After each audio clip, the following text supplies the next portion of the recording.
The morning of June 15th began like any other at Buckingham Palace, with Guardsman Thomas Bennet preparing for what he expected to be a routine ceremonial duty. He had served in the Queen's Guard for 18 months, following 2 tours of duty in Iraq, and had grown accustomed to the precise rituals that governed every aspect of the changing of the guard ceremony. Thomas adjusted his bearskin cap and checked his uniform one final time in the mirror of the guard room. At 28 years old, he carried himself with the quiet confidence of a professional soldier who had seen combat but found peace in ceremonial service. His fellow guards often joked that he took the traditions more seriously than anyone else in the regiment. But Thomas felt a deep connection to the history and honor represented by their duties. Outside, crowds were already gathering for the 11:30 ceremony. Tour groups clustered around their guides, cameras were being tested, and the familiar excitement of tourists experiencing one of London's most famous attractions filled the air. Among the crowd, however, was a presence that none of them could have anticipated. In the VIP viewing area, a small group of foreign dignitaries had arrived for what was supposed to be a routine diplomatic courtesy visit. The ambassador of Cazalia, a small Eastern European nation, was accompanying his teenage daughter Maria on her first visit to London. What the British Foreign Office didn't know was that this visit carried significance far beyond typical diplomatic protocol. Cazalia had been devastated by a recent earthquake that had killed over 3,000 people and left tens of thousands homeless. The international community had responded with aid and support, but Britain's contribution had been particularly significant. British military engineers had been among the first to arrive, working around the clock to rescue survivors and rebuild critical infrastructure. Ambassador Viktor Petrov watched the gathering crowd with mixed emotions. His daughter Maria had lost several classmates in the earthquake. The family was still processing their grief while trying to maintain diplomatic appearances. The formal invitation to view the ceremony had been extended weeks before the disaster, and canceling would have caused diplomatic complications. Maria stood beside her father, wearing the traditional black armband that Cazalian custom required during periods of mourning. At 17, she had already experienced more loss than most people face in a lifetime, but she maintained the composed dignity that her father's position required. Thomas took his position at his assigned post. The visitors in the VIP section. His training focused his attention on the ceremony itself, the precise timing, the coordinated movements, the flawless execution of traditions that dated back centuries. As always, he felt the weight of representing not just the monarchy, but the values and sacrifices of everyone who had worn the uniform before him. The ceremony began with the familiar sound of military bands, their music echoing off the palace walls as tourists pressed against the barriers for better views. Thomas moved with mechanical precision, every step calculated and rehearsed through months of practice. His fellow guards maintained the same disciplined perfection, creating the seamless display that attracted millions of visitors to London each year. But as the ceremony progressed, something unexpected happened. From the crowd came the faint sound of singing, not the cheerful tourist chatter or excited commentary, but something more solemn and beautiful. Thomas couldn't identify the language, but the melody carried unmistakable grief and hope intertwined. Maria. Petrov had begun singing a traditional Cazalian mourning song, taught to her by her grandmother, and passed down through generations of women who had lost loved ones to war, disaster, and tragedy. The song was meant to honor the dead while celebrating the resilience of the living. And she sang it now for her classmates, who would never see London or experience the wonder of travel. Her voice, clear and haunting, began to cut through the ambient noise of the ceremony. Other spectators gradually fell silent as they recognized that something significant was happening, even if they couldn't understand the words. The melody spoke of loss in a universal language that transcended cultural barriers. Ambassador Petrov looked at his daughter with surprise and concern. This was not the composed diplomatic behavior expected at such events, but he could see the emotional necessity driving her actions.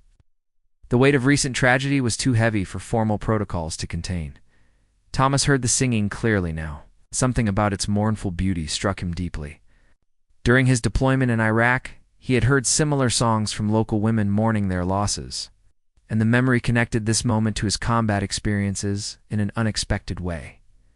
The other guards maintained their positions perfectly, but Thomas felt something stirring within him, a recognition that this ceremony was taking on a meaning beyond its usual tourist spectacle.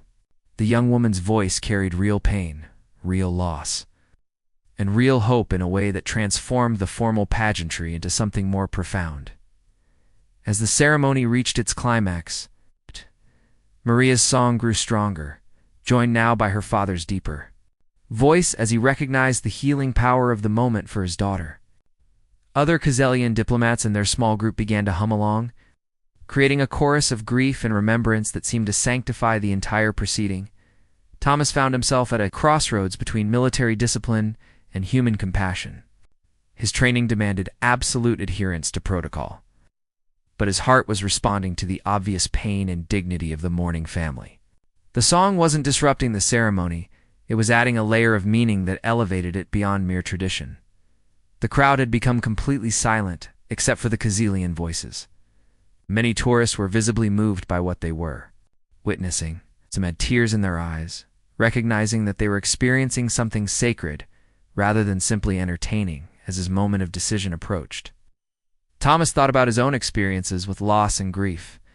He remembered the memorial services for fallen comrades, the families he had comforted, the promises he had made to honor those who couldn't return home. The young woman's voice seemed to be singing for all of them, the Khazelian earthquake victims, or his lost friends, and everyone who had ever mourned someone who died too young. The ceremonial moment arrived when Thomas was required to present arms in salute to the departing guard. It was a routine movement he had performed hundreds of times, precise and emotionally neutral. But as Maria's song reached its crescendo, expressing hope rising from despair, Thomas made a decision that would change everything.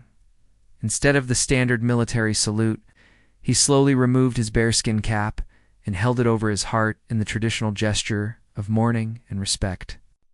It was a complete violation of protocol, an action that could result in his dismissal from the guard and potential court-martial for conduct unbecoming. But as he stood bareheaded in the London morning, his cap pressed against his chest while a foreign teenager sang for her dead classmates, Thomas felt more like a true soldier than he ever had during formal ceremonies. This was what service really meant, recognizing pain, honoring loss, showing respect for suffering wherever it was found. The effect on the crowd was immediate and electric.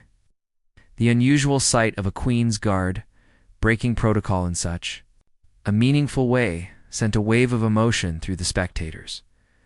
Many began to understand that they were witnessing something historic, a moment when rigid tradition bent to accommodate human compassion. Ambassador Petrov stared at the guard in amazement, recognizing the significance of the gesture even. As he worried about potential diplomatic implications, his daughter's singing had somehow inspired this British soldier to break centuries of protocol in order to honor Khazelian grief. Maria saw Thomas's gesture and felt a surge of gratitude and connection that transcended language and nationality. This stranger, in his magnificent uniform, was showing respect for her lost friends in the most powerful way possible. By risking his own career to acknowledge their deaths, the other guards maintained their positions. But several were clearly moved by their colleagues' unprecedented action. They understood the risks Thomas was taking and the sincerity of the moment that had prompted his decision as the ceremony continued around him. Thomas remained in his position of respect until Maria's song concluded. Only then did he replace his cap and return to standard protocol, but the damage to military regulations had already been done. His superiors would certainly have questions about his behavior. What Thomas didn't know was that his spontaneous act of international compassion was being captured by dozens of cameras and would soon become one of the most shared videos in British military history. The moment when protocol yielded to humanity was about to make him famous in ways he never could have imagined. The next morning brought Thomas to a meeting unlike any he had experienced in his military career. Instead of the disciplinary panel he had expected, he found himself in an elegant conference room at the Foreign Office, surrounded by senior diplomats, military officers, and government officials. "Guardsman Bennett," said Foreign Secretary Margaret Thornton, Your actions yesterday have created what we might call a diplomatic miracle. The Kazilian government has described your gesture as the most meaningful international recognition of their tragedy they have received. Thomas sat at attention, still uncertain whether he was in trouble or being praised. The presence of so many high-ranking officials suggested something significant. But military experience had taught him to expect the unexpected. The earthquake in Kazalia was more than just a natural disaster, explained Deputy Minister Caroline Hayes, who specialized in Eastern European affairs. It struck during their National Day of Independence, killing many young people who were participating in patriotic celebrations. The trauma has been particularly severe because the tragedy occurred during a moment of national pride. Thomas began to understand why Maria's mourning song had felt so profound. She hadn't just been grieving personal loss, but the loss of her generation's hope and future. Your spontaneous recognition of their mourning customs, Foreign Secretary Thornton continued, has been interpreted by the Kazilian people as Britain formally acknowledging their national tragedy. Ambassador Petrov has requested an audience with you personally. The door opened and Ambassador Petrov entered with his daughter Maria, both wearing traditional Kazilian formal dress that marked them as representing their entire nation rather than just themselves. Maria carried a small wooden box that Thomas recognized as containing something of obvious importance. Guardsman Bennett, Ambassador Petrov said through his interpreter, "My daughter wishes to present you with something that represents our nation's gratitude." Maria stepped forward and opened the box, revealing a silver medallion engraved with Kazilian symbols. She spoke in her native language, her words translated by the ambassador. She says this medallion belonged to her best friend Stefan, who died in the earthquake while trying to rescue younger children from a collapsed school. Stefan's family has asked that it be given to you as recognition that his sacrifice is honored by a soldier from another nation. Thomas felt overwhelmed by the weight of the gesture. This young woman was giving him something precious from someone she had loved and lost, simply because he had shown respect for her grief. "Please tell her," Thomas said carefully, "that I am deeply honored. But I cannot accept something so meaningful to her family." Maria understood his response before the translation and shook her head firmly. She spoke again, more passionately this time. She insists, the ambassador translated. She says that Stefan died trying to save others, just as you have done in your military service.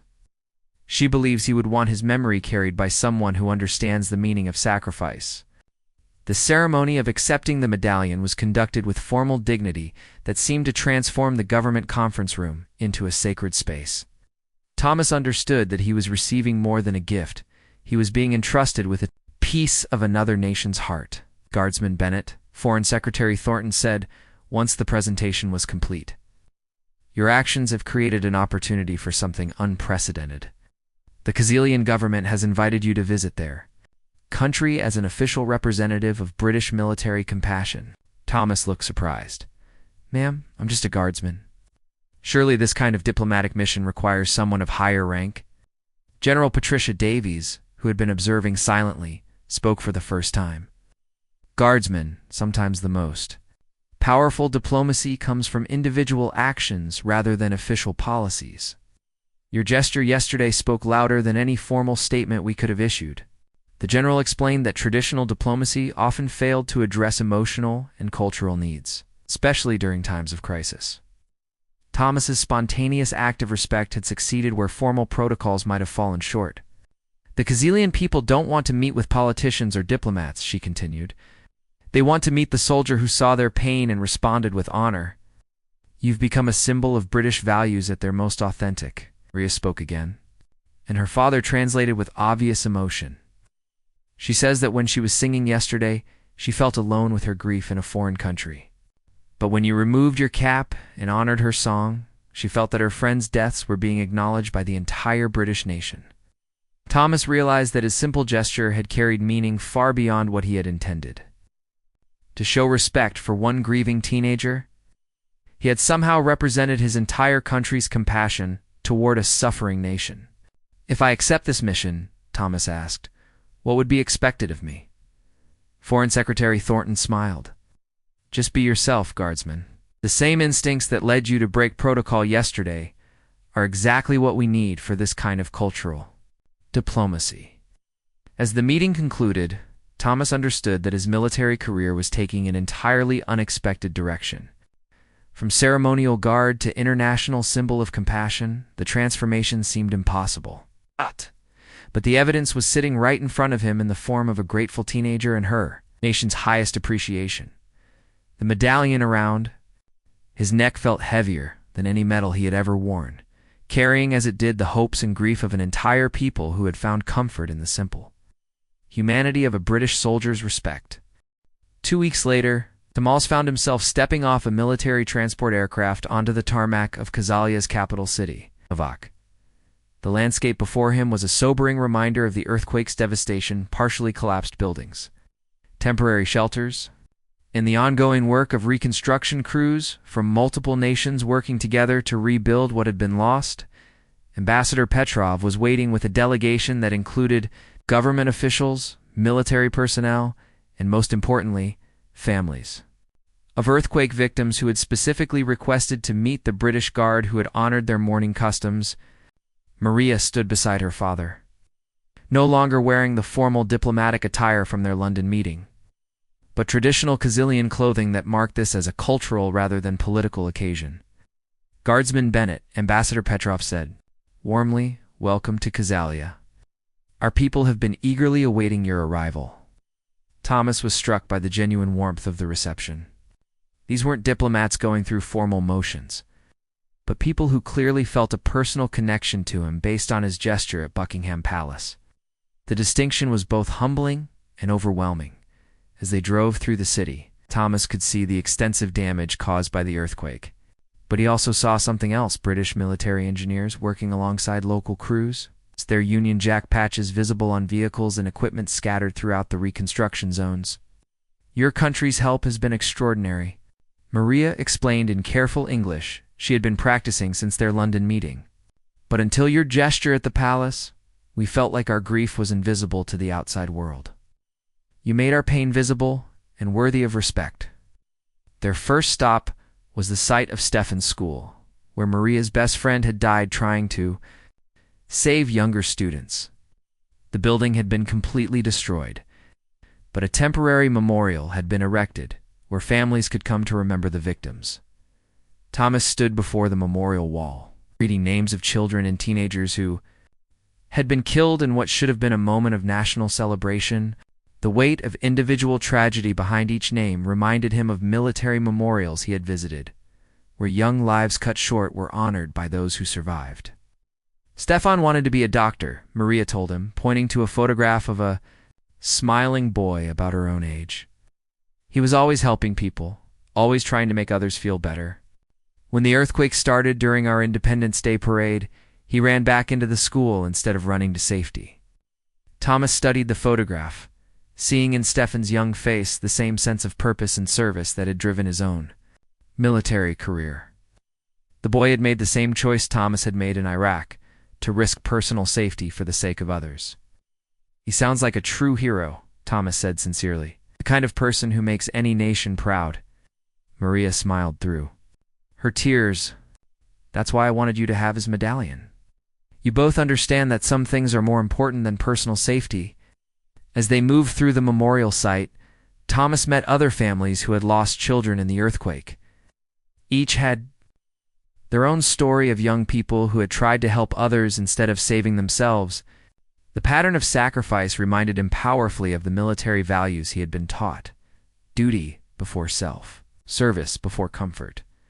An elderly woman named Petra approached them, carrying a photograph of her grandson who had died trying to rescue trapped classmates. She spoke in Kazelian, and Maria translated her words.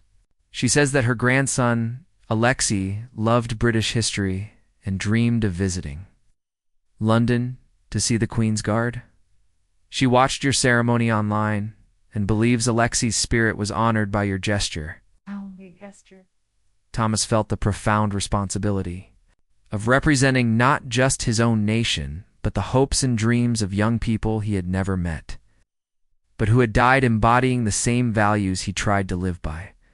Their next stop was the disaster response center, where international aid workers were coordinating relief efforts. Thomas was amazed to discover that several of the British personnel working there had served in his regiment at various times, creating an unexpected connection between his ceremonial duties and active humanitarian service. Captain Sarah Mitchell, who was leading the British engineering team, greeted Thomas with obvious respect. "Guardsman, your action at the palace gave our work here a completely different meaning," she explained. "When the Khazilian people saw a British guard honoring their losses, it changed how they viewed our entire aid mission." She led him through the command center, where British, American, Turkish, and other international teams were working together to rebuild critical infrastructure. "Before your gesture," she said, "we were foreign aid workers doing our jobs professionally. After your gesture, we became representatives of nations that truly cared about Khazilian suffering." Thomas began to understand that his simple act had created ripple effects far beyond what he could have imagined. By showing respect for one family's grief, he had somehow validated an entire nation's pain and enhanced the meaning of ongoing relief efforts. The most powerful moment came when they visited the children's hospital that had been damaged in the earthquake, but was still operating with British medical support. Young patients who had lost family members in the disaster had seen videos of Thomas's gesture and wanted to meet the soldier who had honored their national mourning. 8-year-old Anna Kozlov had lost both parents in the earthquake, but had survived. Because she was visiting her grandmother that day, she approached Thomas shyly, carrying a drawing she had made of him removing his cap during the ceremony. She drew this after watching the video. Maria translated as Anna presented her artwork. "She wants you to know that when she saw you honor our morning song, she felt like her parents were being remembered by the whole world." Thomas knelt down to Anna's level, accepting the drawing with obvious emotion. The child's simple artwork captured not just the visual moment of his gesture, but the feeling of connection and respect that had motivated it. "Please tell her," Thomas said to Maria, "that her parents' memory will be honored not just by me, but by everyone who sees this beautiful drawing and learns their story." As the day continued, Thomas realized that his role had evolved far beyond anything his military training had prepared him for. He wasn't just a soldier on a diplomatic mission. He had become a living symbol of international compassion and the power of individual actions to heal wounds that formal policies couldn't reach. The evening concluded with a ceremony at the National Memorial where earthquake victims were being honored. Thomas was invited to participate not as a foreign observer, but as someone who had earned the right to stand with Khazilian families in their remembrance of the dead. As he stood among grieving families wearing both his British military uniform and Stefan's Khazilian medallion, Thomas understood that he had stumbled into something much larger than military service. He had discovered what true patriotism looked like when it extended beyond national boundaries to embrace shared human values. Thomas's return to London 3 days later marked the beginning of a media storm that no one had anticipated. News crews from around the world were waiting at Heathrow Airport, having learned of his diplomatic mission to Khazalia and eager to interview the guard whose simple gesture had become an international symbol of compassion. "I'm not comfortable with all this attention," Thomas confided to Captain Mitchell as they walked through the airport. "I just did what felt right in the moment. I never intended to become some kind of celebrity." But the story had taken on a life of its own. Social media was flooded with similar stories of small acts of kindness that had created big impacts, all tagged with references to Thomas's gesture. People were sharing videos of their own moments of cross-cultural respect, creating a global movement inspired by his example. The first major interview request came from the BBC, where veteran journalist David Attenborough wanted to discuss the intersection of military service and humanitarian values. "Guardsman Bennett," he said during their live broadcast, "your action has sparked conversations about what modern patriotism looks like. How do you respond to people calling you a hero?" Thomas shifted uncomfortably in his chair. "Mr. Attenborough, I'm not a hero. I'm just a soldier who recognized pain when I saw it. The real heroes are people like Stefan and the other young Khazilians who died trying to save others." The interview revealed Thomas's genuine humility and his commitment to honoring the people who had inspired his gesture rather than taking credit for himself. His responses resonated with viewers, who were tired of self-promotional behavior and hungry for authentic examples of selfless service. But the most significant development came when Buckingham Palace announced that Thomas would be receiving a commendation for exceptional diplomatic service in promoting British values abroad. The ceremony would be conducted by a senior member of the royal family, marking the first time in decades that a guard's individual actions had received such high-level recognition. The announcement created another wave of international attention, with news outlets describing Thomas as the soldier who had humanized military tradition and proven that true strength includes compassion. Editorial writers praised his action as representing the best of British values: respect for others, dignity in service, and the courage to do what's right regardless of personal consequences. However, not all reactions were positive. Some military traditionalists criticized Thomas for breaking protocol, arguing that ceremonial duties required absolute adherence to established procedures regardless of emotional circumstances. Letters to newspapers questioned whether allowing personal feelings to influence military behavior set a dangerous precedent. Retired General Harrison Blackwood wrote a particularly critical opinion. Peace. While Guardsman Bennett's intentions may have been admirable, military discipline cannot be subject to individual interpretation. What happens when the next guard decides to break protocol for personal reasons that aren't so noble? The criticism stung Thomas, who had always prided himself on perfect adherence to military standards. Reading accusations that he had weakened military discipline made him question whether his moment of compassion had been worth the controversy it had created. But support came from unexpected sources. Veterans from multiple conflicts wrote letters defending Thomas's actions, arguing that true military values included protecting the innocent and showing compassion for suffering. Many shared their own stories of times when rigid adherence to protocol would have prevented them from doing what was morally right.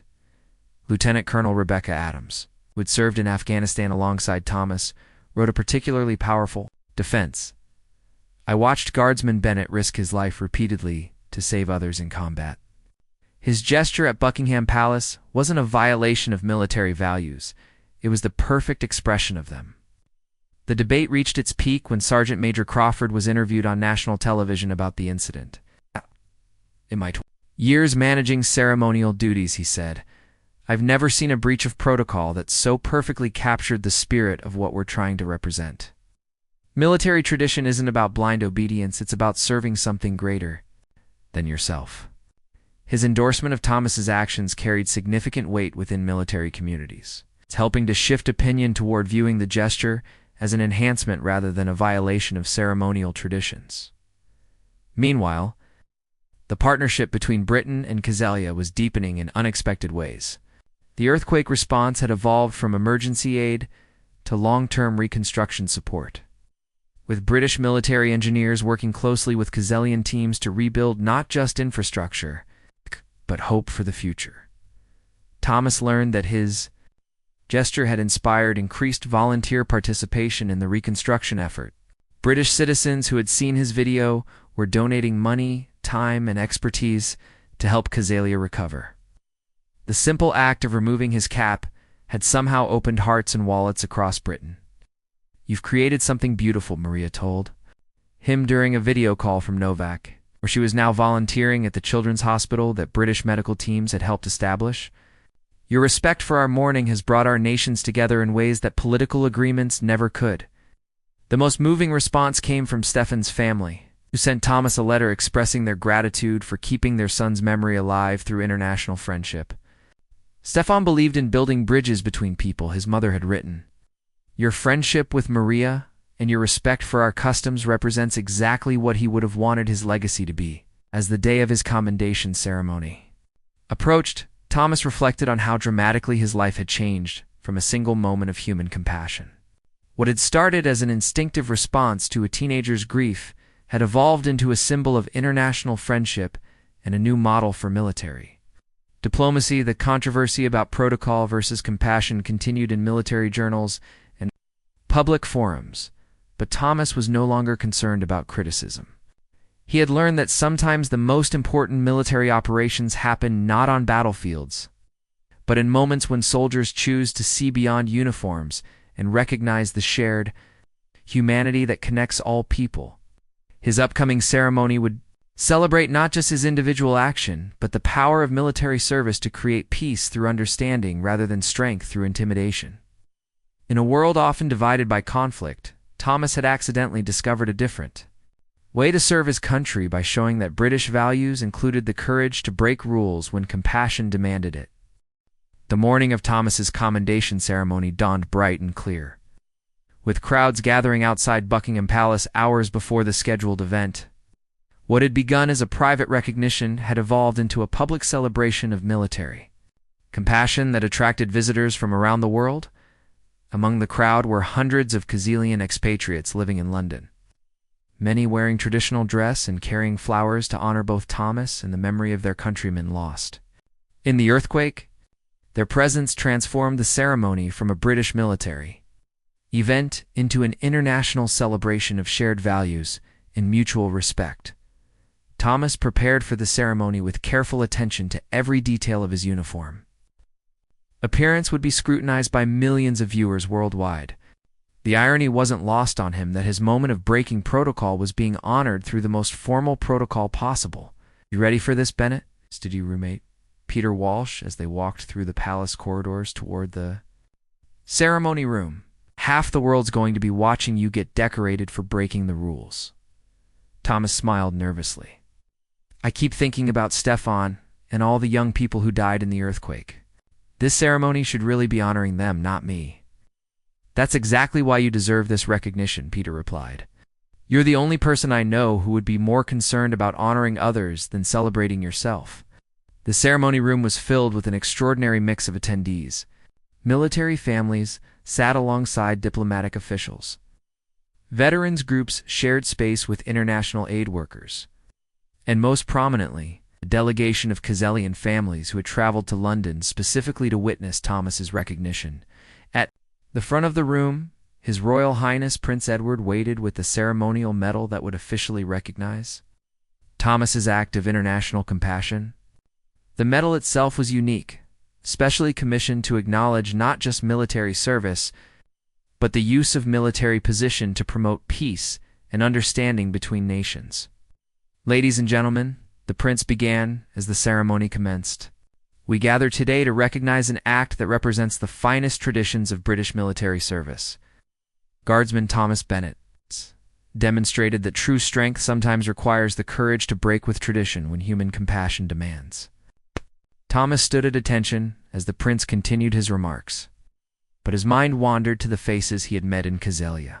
Anna drawing pictures of fallen classmates, Aria singing her grief into the London morning, Stefan's mother trusting him with her son's most precious possession. "Military service has always been about protecting others," Prince Edward continued.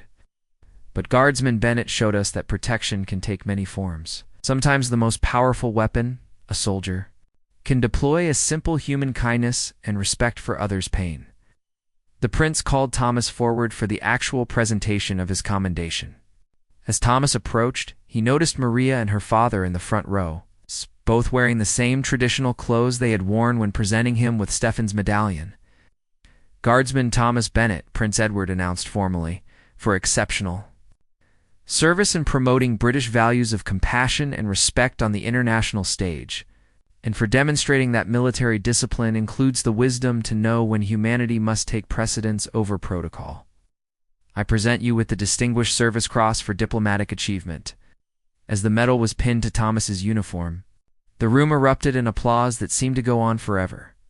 Military personnel, diplomats, and civilians united in celebrating an act that had touched people across cultural and national boundaries. But the ceremony's most powerful moment came. Maria was invited to speak on behalf of the Khazilian people. Her English had improved dramatically in the weeks since their first meeting, and she spoke with the poise of someone far older than her 17 years. "Before the earthquake," she began, "I thought patriotism meant loving only your own country and people. But Guardsman Bennett taught me that true patriotism means recognizing that all people deserve respect and compassion." regardless of which flag they serve. Her words carried across the room with remarkable impact, challenging everyone present to consider what national service really meant in an interconnected world. When I sang my morning song at Buckingham Palace, Maria continued, I felt alone with my grief in a foreign country. But when this British soldier honored my song, he showed me that grief and loss are universal languages that good people understand everywhere. She turned to address Thomas directly. You didn't just respect my morning customs. You showed the entire generation that military service can be about building bridges instead of walls, about protecting the vulnerable instead of intimidating the weak. The applause that followed Maria's speech was different from the formal recognition that had preceded it. This was genuine emotion from people who understood that they were witnessing something historically significant, a moment when military tradition evolved to embrace broader humanitarian values. Ambassador Petrov then announced that the Kazilian government was establishing an annual scholarship program in Thomas's name, providing educational opportunities for young people from both countries to study together and build lasting friendships across national boundaries. The Bennett Scholarship, he explained, will ensure that future generations learn the lessons. Guardsman Bennett taught us that respect for others' customs and compassion for others' suffering are the foundations of true international friendship. Thomas felt overwhelmed by the scope of what his simple gesture had created. A moment of instinctive kindness had somehow grown into educational programs, international partnerships, and a new model for military diplomacy that emphasized human connection over formal protocol. As the ceremony concluded, people didn't immediately leave. Instead, they gathered around Thomas, Maria, and the Kazilian families, sharing stories and creating connections that would last long after the formal event ended. Mrs. Chen, Stefan's mother, approached Thomas with tears of gratitude. Through Maria's translation, she told him that his respect for her son's memory had given meaning to a loss that had seemed senseless and devastating. Stefan died trying to save others, she said. Now his memory is helping to save the friendship between our nations. That gives his death a purpose I never thought possible. Thomas understood that he had been given a gift far more valuable than any medal, the knowledge that individual actions, however small they might seem, could create waves of positive change that reached across continents and touched lives, in ways that formal policies never could. As he left the ceremony that day, wearing both his new British commendation and Stefan's Kazilian medallion, Thomas carried with him the responsibility of representing not just military excellence, but the possibility that service could transcend boundaries and create understanding in a divided world. 1 year after the gesture that changed his life, Thomas Bennett stood once again at his ceremonial post outside Buckingham Palace. But everything about his role had transformed. He was no longer just a guard maintaining tradition. He had become a living example of how military service could adapt to serve broader humanitarian purposes while maintaining its core values.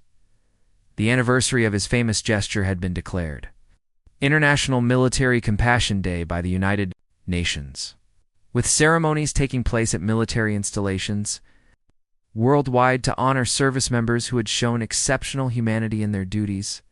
Thomas's simple act of removing his cap had become a symbol recognized globally as representing the best of military values. Maria Petrov is now 18 and studying international relations at Oxford University on the Bennett Scholarship, stood in the VIP viewing area with her father.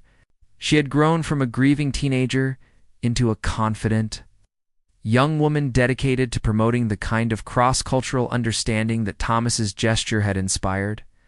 It's strange to think this all started with my sadness, she told her father, as they watched Thomas take his position. Now it's become something that brings hope to people everywhere. The crowd gathering for today's ceremony was unlike any in the palace's history. Alongside the usual tourists were delegations from 12 different countries, all coming to witness the first anniversary of what historians were already calling the gesture that changed diplomatic relations. Ambassador Petrov had been promoted to serve as Kazalia's Minister of International Affairs, largely based on his success in building the relationship with Britain. that had grown from Thomas's moment of compassion. "Your friend Thomas," he told Maria, "has taught the world that diplomacy doesn't always require formal negotiations. Sometimes it just requires one person willing to show respect for another's pain." As the ceremony began, Thomas felt the familiar rhythm of military precision, but now it carried additional meaning. Each movement represented not just British tradition, but the international values of respect and compassion that his gesture had come to symbolize. In the months following his commendation, Thomas had become an unofficial ambassador for a new kind of military service. He had spoken at the United Nations about using military discipline to serve humanitarian purposes, addressed NATO conferences about cultural sensitivity in international operations, and visited disaster zones around the world where his presence provided comfort to victims who remembered his gesture of respect. The Bennett Foundation, established with donations from people inspired by his story, had grown into an international organization providing aid to disaster victims while training military personnel in cultural awareness and humanitarian response. What had started as one man's moment of compassion had evolved into a global movement. Most amazing thing, Thomas had told a reporter the previous week, is how many people have shared stories about times when they showed or received similar kindness. My gesture wasn't unique. It just happened to be captured on camera at the right moment to remind people that these acts of compassion happen everywhere, every day. Today's ceremony included a special tribute to the ongoing partnership between Britain and Kazalia. British and Kazalian flags flew side by side, and a combined military band played both national anthems in recognition of the friendship that had grown from tragedy. As the music played, Thomas thought about Stefan's medallion, which he now wore every day alongside his British military decorations. The young Kazalian's sacrifice had become part of Thomas's identity, a daily reminder that service meant protecting and honoring people regardless of nationality or circumstance. The ceremony's climax came when Maria was invited to sing the same, the morning song that had inspired Thomas's original gesture. This time, however, it wasn't an expression of isolated grief, but a celebration of how loss could be transformed into connection and understanding.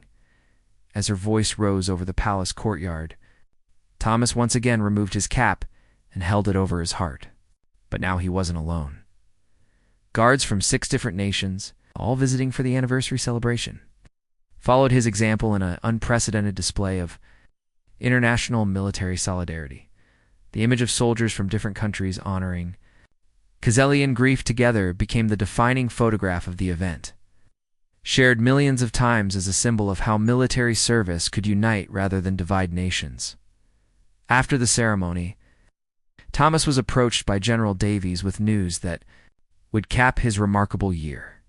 "Guardsman Bennett," she said with obvious pride, "you've been selected for promotion to Lance Corporal, an assignment to the new International Military Liaison Office. Your role will be to develop programs that use military personnel to build bridges between nations." The promotion meant Thomas would spend less time in ceremonial duties and more time traveling to places where international military cooperation could provide humanitarian benefits. His success in Kazalia had proven that soldiers could serve as effective ambassadors when they approached their duties with genuine respect for other cultures. "There's one more thing," General Davies added with a smile. "The Queen herself has requested a private audience with you next week. She wants to personally thank you for representing British values so beautifully on the international stage." Thomas felt overwhelmed by the honor. From a simple guardsman who had acted on instinct to someone who would meet with the monarch herself, the journey seemed impossible to believe. As evening fell over London, Thomas walked through the city streets, reflecting on how completely his life had changed from one moment of human compassion. The medals on his uniform told the story of his transformation: military service awards alongside humanitarian recognitions, British honors next to international commendations. But the most meaningful symbol he carried was still Stefan's medallion, the simple silver disc that reminded him daily that true heroism often came from the youngest and most innocent among us. The Kazalian teenager had died trying to save his classmates, never knowing that his sacrifice would inspire international friendship and understanding. Maria's voice echoed in Thomas's memory as he reached his quarters. No longer the mournful song of a grieving teenager, but the confident words of a young woman who had learned to transform her pain into purpose. You showed me that mourning can become celebration when it brings people together, instead of driving them apart. The guard who had once stood silently at his post, bound by centuries of protocol, had discovered that the highest form of military service sometimes required the courage to step outside, establish boundaries, and simply acknowledge the humanity in others. As Thomas prepared for sleep on the anniversary of the day that changed everything, he understood that his story wasn't really about him at all. It was about Stefan's sacrifice, Maria's courage in grief, and the universal human capacity to find connection and meaning even in the darkest moments. His act of patriotism had become a lesson for the world that love of country was best expressed not through rigid nationalism, but through the generous spirit that recognizes worthy values wherever they are found and honors human dignity in all its forms.